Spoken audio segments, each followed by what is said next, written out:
nós vamos fazer uma reflexão.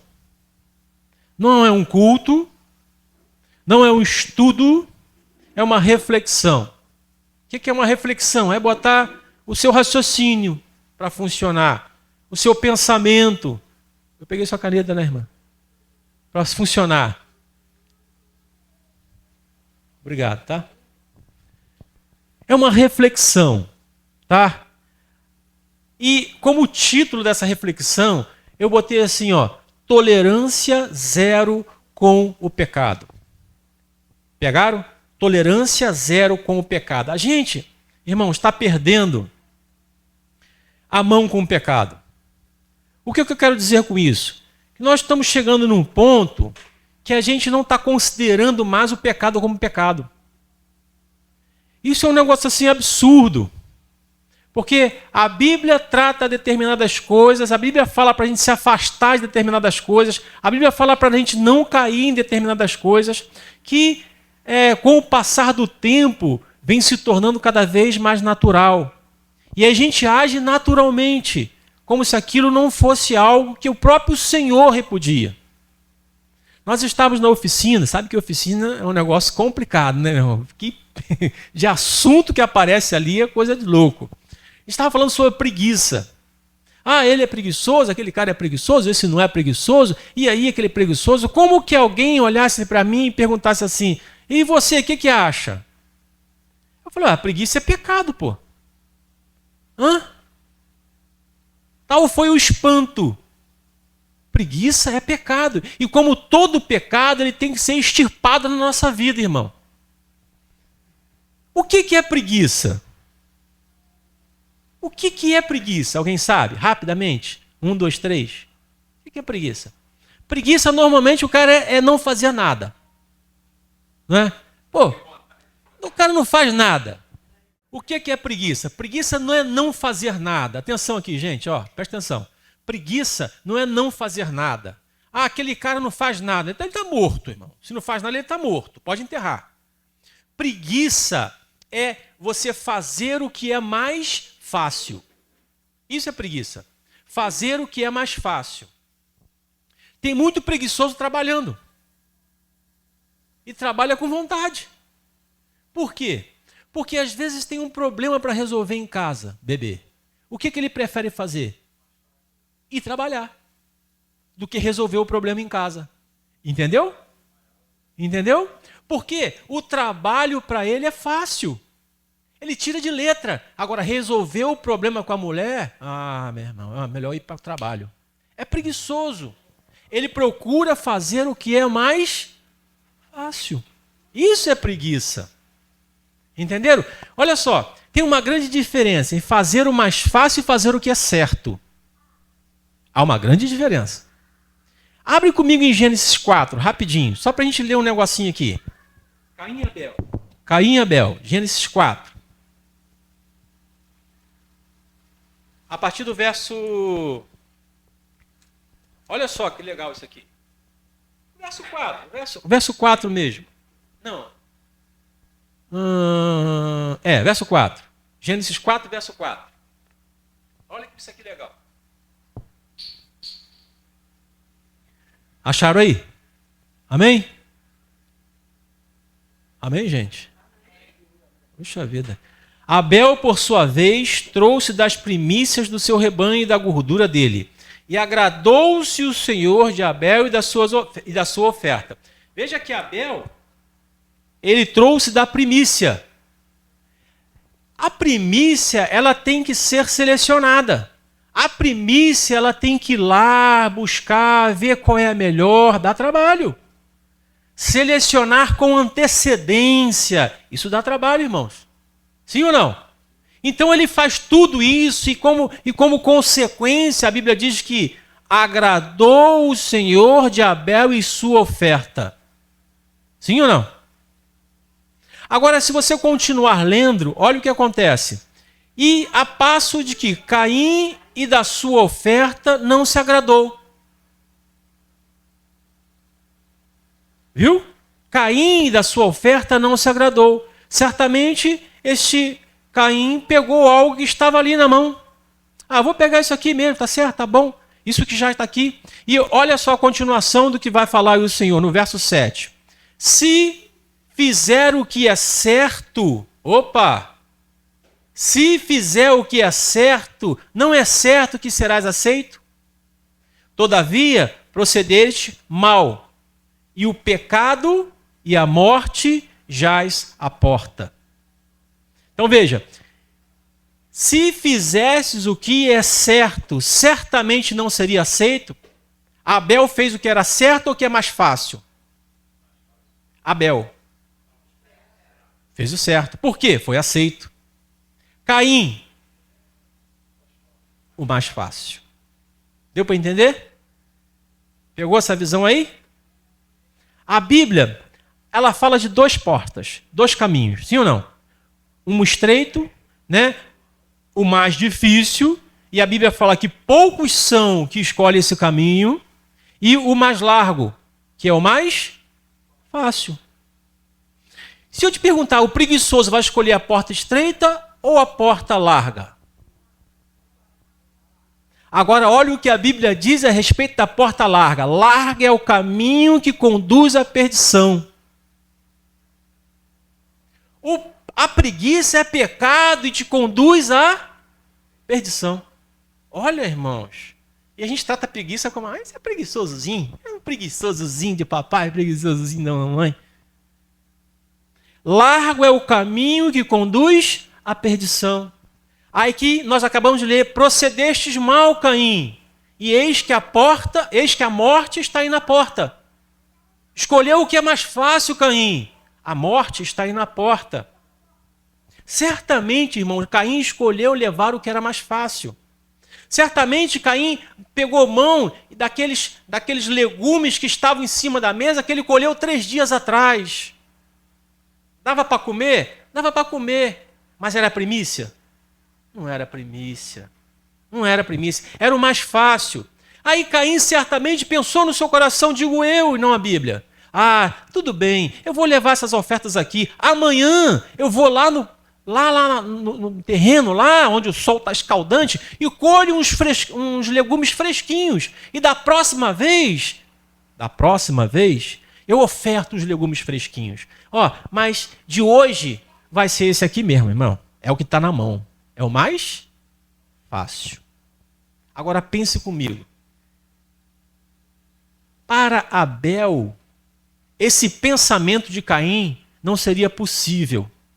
Por quê? Irmão, pega comigo essa visão aqui, pelo amor de Deus. Acompanha comigo. Veja, Caim fala o seguinte: amanhã eu colho uns legumes fresquinhos e oferto eles fresquinhos. Para Abel, isso não seria possível. Eu pergunto a vocês, por quê? Por quê, irmãos? Porque foi a última oferta de Abel.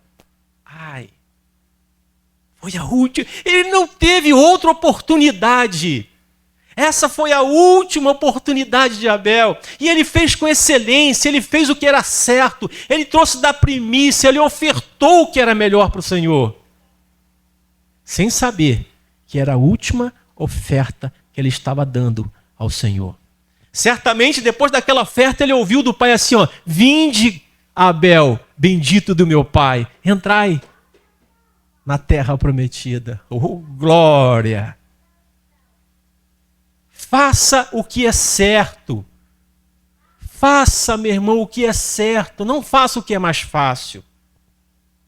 Eu sei, mesmo que fazer o que seja certo seja mais difícil. E às vezes normalmente é. Eu sei, eu vou falar um negócio aqui, mas deixa eu concluir para vocês, raciocinarem. Deixa eu concluir, não tirem conclusões precipitadas. Veja, como a gente se comporta dentro deste lugar aqui. Desculpe vocês que gostam de vídeo short, sandália de dedo, tal. Desculpe vocês, tá? Gostam de vídeo short, sandália de dedo para a igreja. Mas deixa eu te falar uma coisa. Eu não estou aqui trazendo nenhuma condenação ou proibição. Não pode vir de short, não pode vir de sandália de dedo. Não é nada disso, tá, irmãos? Não é nada disso. Deixa eu concluir. Quem sou eu na fila do pão? Vou me recolher a minha insignificância aqui. Deixa eu ficar quietinho aqui. Mas deixa eu te explicar uma coisa. Quando você vem em um lugar como esse aqui, quando você entra num lugar como esse aqui, isso é uma oferta ao Senhor. Modificou ou não modificou as coisas? E quando você vem aqui, é uma oferta ao Senhor. Não importa se é um culto, não importa se é um estudo, não importa se é uma reflexão. É uma oferta ao Senhor e ponto. Poxa! Aí eu pergunto a vocês, as vestes que vocês selecionaram para vir hoje aqui neste lugar, selecionou com excelência para dar uma oferta ao Senhor? Ou você falou mais ou menos assim, vou assim mesmo, hoje é só um estudo, tá tranquilo, esse short aqui tá bom demais, esse sandália de dedo aqui tá maravilha, tá bom. Amanhã, vamos fazer o seguinte, domingo eu capricho. Domingo eu venho na beca. Mas hoje é só um estudo, tá bom. Ele pegou a visão, glória a Deus, glória a Deus. Poxa, irmão, deixa eu te falar, hoje pode ser sua última oferta ao Senhor. E como é que você veio dar essa oferta ao Senhor? Como? Abel, mesmo não sabendo, ele deu com excelência aquilo que seria a última oferta dele ao Senhor. Ele escolheu a melhor ovelha, ele selecionou a melhor gordura. Ele falou, é essa aqui, hoje eu vou adorar o Senhor com o meu melhor. Não, amanhã eu vou colher uns legumes fresquinhos e amanhã talvez mas esse amanhã pode não chegar. Hoje pode ser a sua última oferta ao Senhor. Independente se aqui seja um culto. Esteja cheio com instrumentos, ou seja apenas um ninguém falando uma reflexão para você pensar só. Vocês entenderam? O foco não está na vestimenta, Rogério. Não é na sandália de dedo, cara. É na excelência com que você faz as coisas para o Senhor. A mulher deu uma moedinha, cara. Rogério, a mulher deu uma moedinha. Gente, trazia mala de dinheiro. Aquela moedinha era nada. Aquela moedinha era excelência. Era o certo a fazer. Era o melhor que tinha dela. Vocês estão entendendo? Não é sobre roupa, não é sobre chinelo. É sobre você sair de casa e falar, cara, hoje é o melhor. Deixa eu ver esse tênis aqui. Não, esse tênis aqui está rasgado, eu vou botar o outro que está melhorzinho. Porque eu vou ofertar ao Senhor. E a gente está tratando esse pecado assim, só um preguiçosozinho. Deixa eu dar um beijinho nele. Cuti-cuti, preguiçosinho do papaizinho. Cara, é pecado. Tem uma ilustração chamada, não sei se vocês conhecem, Teoria da Janela Quebrada. Vocês me amam ainda, né, irmão? Tá tudo bem aí, né? Beleza. Eu falei que era só uma reflexão, tá bom? Eu não estou aqui ditando nada, nem falando que vocês têm que ser assim ou têm que ser assado. É uma reflexão. Pega isso que eu estou falando e joga pro coração e fala, Senhor, é isso aí, como é que é esse negócio aí que o pastor está falando? Beleza? Tá vendo? Já estão dando, né? Amém. Irmãos, é você e Deus, não tem nada a ver com isso. Vocês já ouviram falar Teoria da Janela Quebrada? Alguém já falou? Alguém já ouviu? Então vamos lá. Foram 2 cientistas sociais americanos nos anos de 80, se não me engano, que criaram essa teoria. Qual é a teoria? Eles diziam que um prédio tendo uma janela quebrada, e por dias essa janela não é consertada, ou seja, passa 1 semana, 2 semanas, 3 semanas, a janela do prédio está lá quebrada. Os vândalos que ficam em torno daquele bairro observam aquela janela quebrada e pensam assim, olha, não há autoridade sobre aquele prédio. Não há quem guarde aquele prédio. Não há um síndico sobre aquele prédio. Não tem ninguém que faça a manutenção daquele prédio, Rogério. Porque aquela janela já está quebrada há mais de 1 semana. Então, esses vândalos começam a dizer que aquele prédio está abandonado, que aquele prédio está vazio, que não tem quem guarde, quem vigie, não tem ninguém naquele prédio. Então, eles começam a quebrar as outras janelas.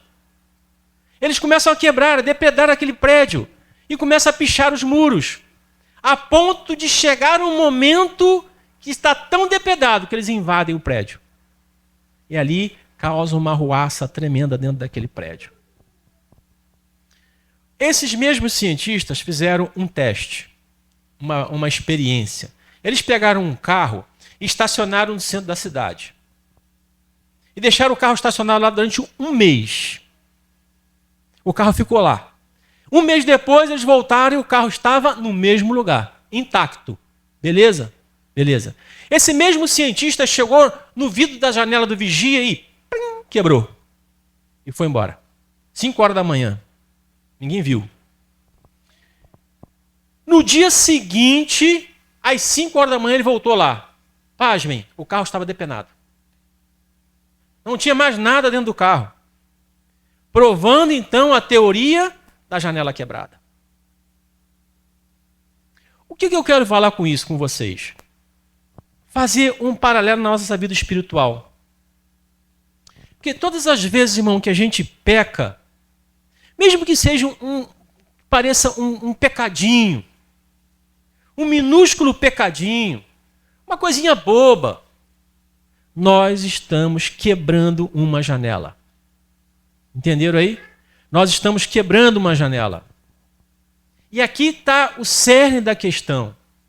Se nós não resolvermos esse pecado o mais rápido possível, Satanás vai entender que não há autoridade sobre nossa vida.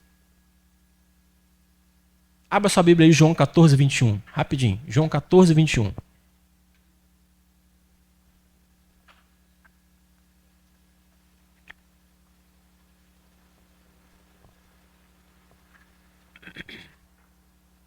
Olha o que diz João 14, 21. Aquele que tem os meus mandamentos e os guarda, esse é o que me ama. E aquele que me ama será amado do meu Pai, e eu o amarei e me manifestarei a ele. Vamos lá. Aquele que tem os meus mandamentos. Que mandamentos são esses? Palavra de Deus. Aquele que tem os mandamentos, aquele que cuida se alimentar, aquele que cuida ler, meditar, dia após dia, dia e noite. Todo aquele que cuida. E todo aquele que guarda, guarda onde, irmãos? Na gaveta? Então, aqueles que têm os meus mandamentos, ou seja, aquele que ouve a minha palavra, medita na minha palavra dia e noite, e os guarda, guarda onde? Na janela? No coração. Então veja, esse é quem me ama. Aquele que ouve, lê, medita, guarda no coração, esse é quem me ama. Então, não é mais de falar, eu conheço, eu faço, eu sei, não. É aquele que medita, aquele que lê dia após dia, dia e noite, guarda no seu coração, esse ama o Senhor. E agora, para dar um checkmate no demônio, ele diz assim, e aquele que me ama será amado do meu Pai. Eu o amarei e me manifestarei a ele. Veja, quando você chega num lugar e fala assim, acordei feliz de novo.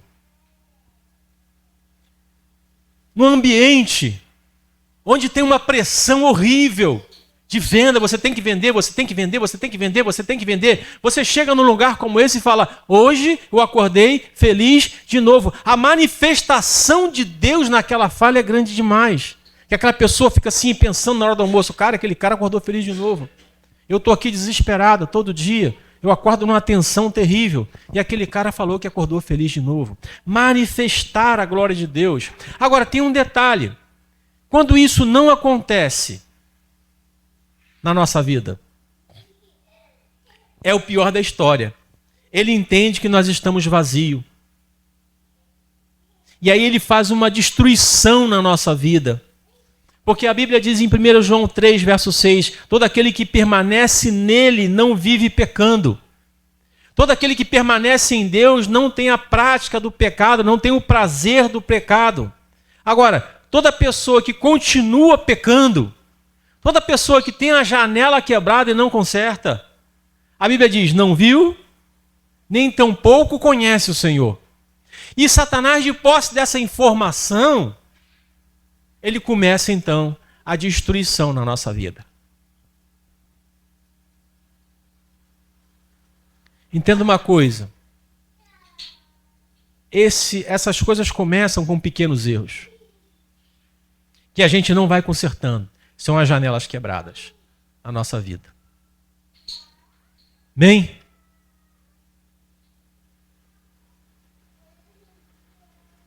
Aqueles cientistas descobriram o seguinte, que todas as vezes que uma janela quebrar, você deve rapidamente consertá-la.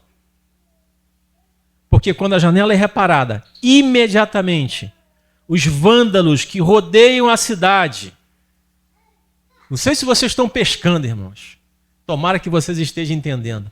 Os vândalos que rodeiam a cidade, o diabo anda ao derredor, amando como leão, buscando a quem possa tragar. E quem que ele vai poder tragar? Aqueles que estão com a janela quebrada. Deu para entender? Amém? Glória a Deus. Então eles chegaram a essa conclusão. Esses vândalos então percebem que naquele lugar o prédio tem dono. Naquele lugar onde aquela janela foi reparada rapidamente, existe um síndico que está cuidando daquele lugar. Mas pastor, foi só uma mentirinha de nada. Isso não vai causar perigo nem dano para ninguém. Irmão, vá lá e conserte. Conserta. Conserta, repara, fala a verdade. Faz o que é certo. Porque a porta estreita é difícil. Falar a verdade é difícil. Fazer o que é certo é difícil. Mas largo é o caminho fácil que nos leva à perdição, à morte. Irmão, a nossa tolerância com o pecado deve ser zero.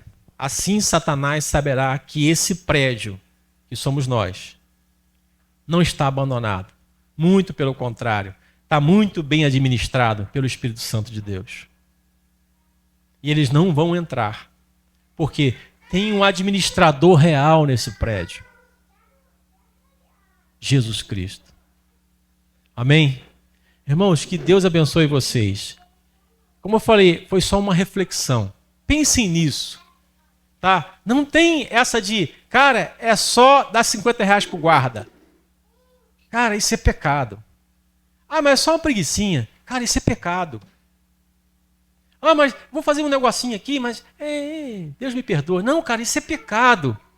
Não vamos tolerar o pecado. A nossa palavra tem que ser sim, sim e não, não. Amém, meus irmãos?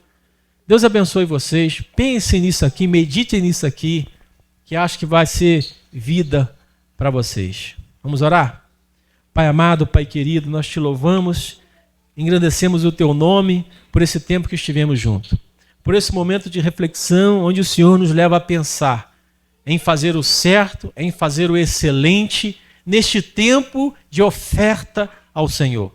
Senhor, receba a nossa oferta de gratidão, de amor, por tudo aquilo que o Senhor tem feito em nossas vidas. Em nome de Jesus. Amém e amém. Glória a Deus, irmãos. Deus abençoe vocês.